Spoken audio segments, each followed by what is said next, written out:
This week on TGC News, a beefy slide-riding optic, fancy 3D printed suppressors, a new 2011 Challenger, and Walther revamps a classic. Welcome back to another episode of the Gun Collective News, the only gun news show that covers things that you actually care about.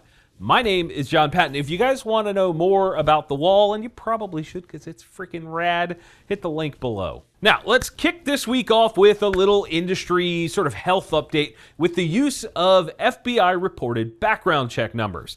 As I always say, these are not a one-to-one indicator of guns sold, but rather a sort of trend indicator. The numbers for October 2023 landed at 2.25 million background checks, which is down about 250,000 from last year and over 1 million down from our peak in 2020.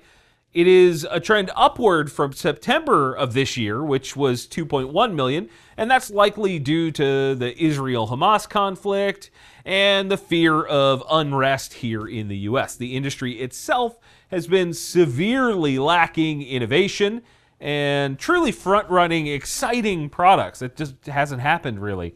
So let's see if we can come up with any this week. Maybe we can get there. In fact, let's start with something interesting from this week's sponsor, Wooks. The new Gladiator from Wooks is the way to take your Mossberg shotgun from this to this. The stock and forend are both made from American walnut and feature nice texturing all around to get that extra grip. The forend also has M-lock slots, while the rear end can be had in either a full stock or a bird's head style grip. To go from yawn to whoa, head over to wooksstore.com and use TGC10 at checkout. How's about we roll into some accessories that you might like? First is one from a company called Lead and Steel. You may remember them from when we covered their LP1 optic, which is supposed to be virtually indestructible and pretty affordable at the same time. Well, now they've got an enclosed style optic meant to compete with the likes of the Aimpoint Acro, Swamp Fox Kraken, and several others in that realm. It's called the Pandora PB3. And the key points here are the red 3 MOA reticle, an Acro footprint, a window that is 30% larger than the Acro, and much like the LP1, it is built to take a beating with a standoff plate included in the box. It's a pretty well thought out optic if you ask me. However, you do pay for that at an MSRP of $400. Now, some of you may recall some drama that happened with this company regarding a cease and desist that they sent to a YouTuber.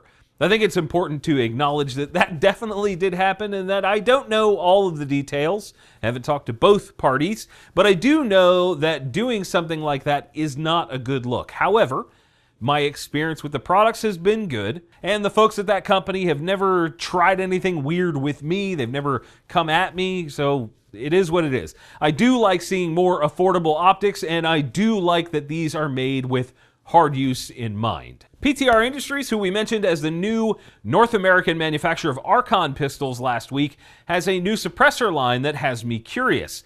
The line is called Vent, and there are 3 models, a 5.56, a 9, and a 7.62 51 can. It's interesting that they list these as being made for a specific caliber as opposed to like 30 cal bore diameter or 9 mil bore diameter, whatever. Either way, these are all 3D printed from titanium and feature what they are calling PIP, or purposely induced porosity, basically holes in it. You can see it inside the sort of triangular portions on the end cap. There are very tiny holes there that allow gases to vent out.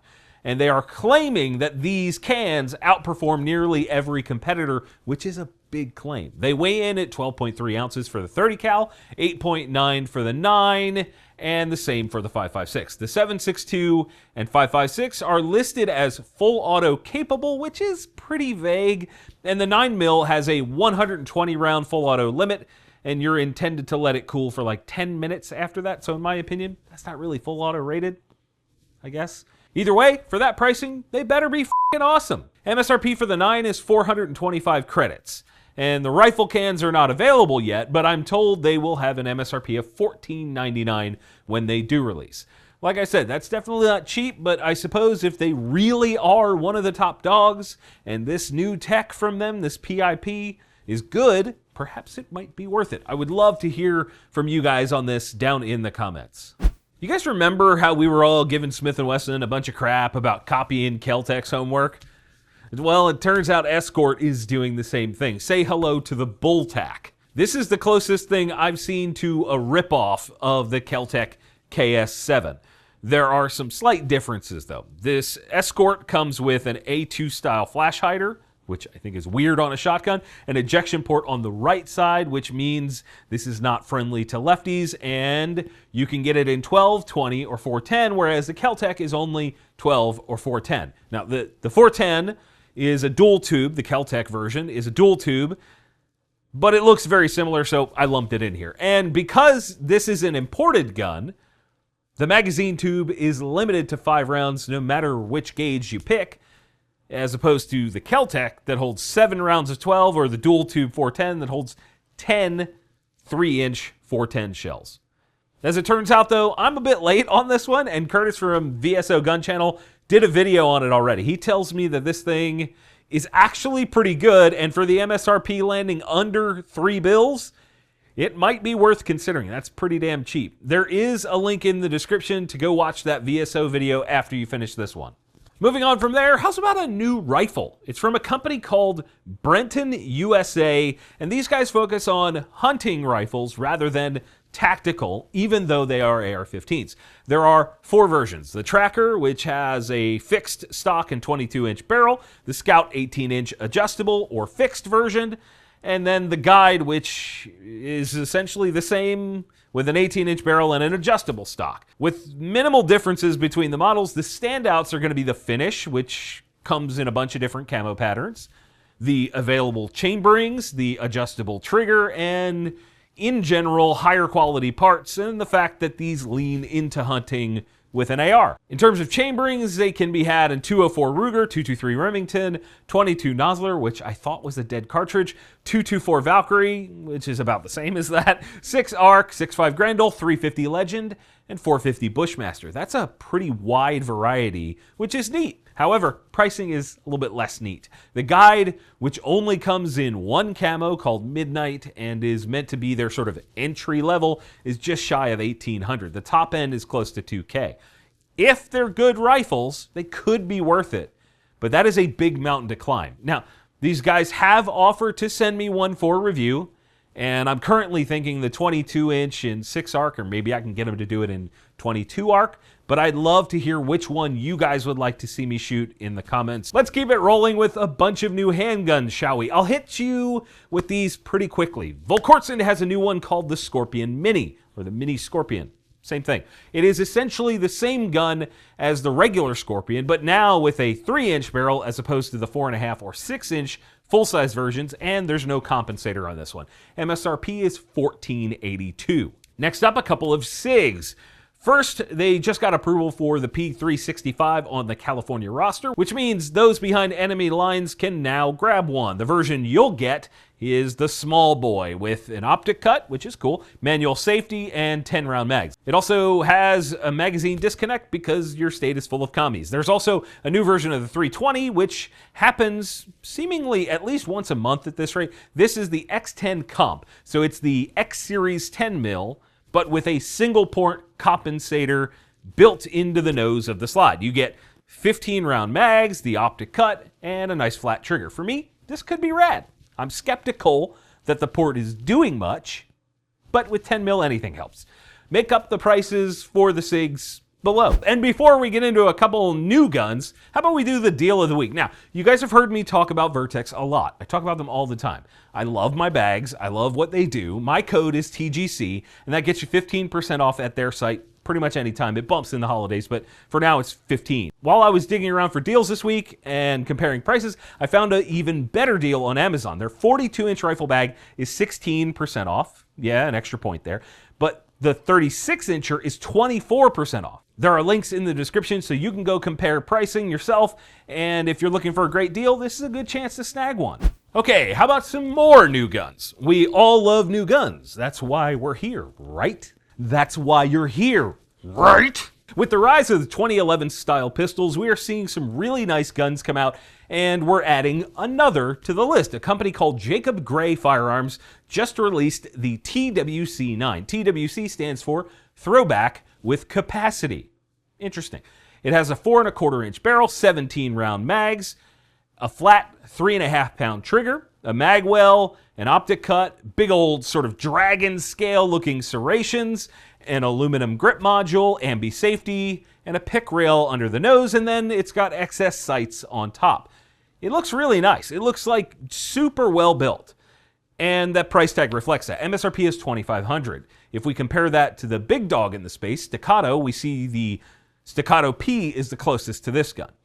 That gun has a slightly heavier trigger, which you likely won't notice, a slightly longer barrel at 4.4 instead of the 4 1/4. It comes with 3 mags instead of 2 and has a polymer grip instead of machined aluminum.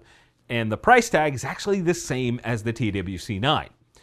To me, the Jacob Gray appears to be a slightly nicer gun, but it's super hard to say without firing them back to back.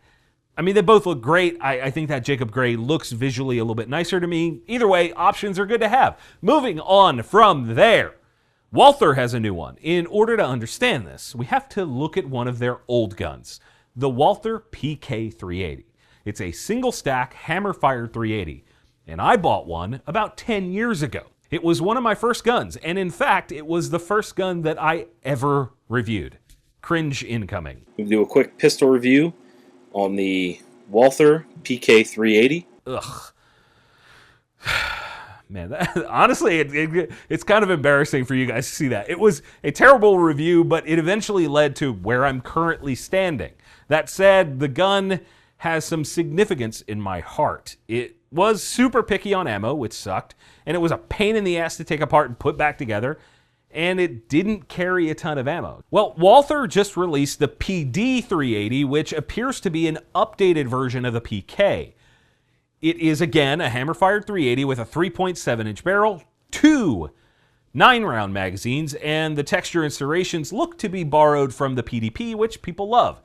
It's also got a paddle mag release, which is the same as the old gun, and I personally love that. There is a manual safety, and it is slide-mounted as opposed to being down on the frame. MSRP is 449 points. Now, from my perspective, there is some stuff that could be better and some stuff they got right. The old gun required a tool to be field stripped.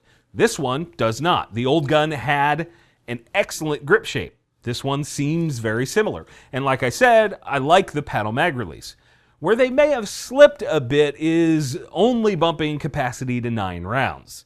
I would have loved to seen a proper double stack like the Shield Plus or 365, but it specs out closer to the Shield EZ, which has 8-round mags. They also should have moved that safety down to the frame, where it's easier to manipulate. However, it will likely hit the streets around 400 bones, and that's not that bad. If you guys want to see a comparison between the 380 EZ and the PD 380, leave a comment below. If not, you can eat a bag of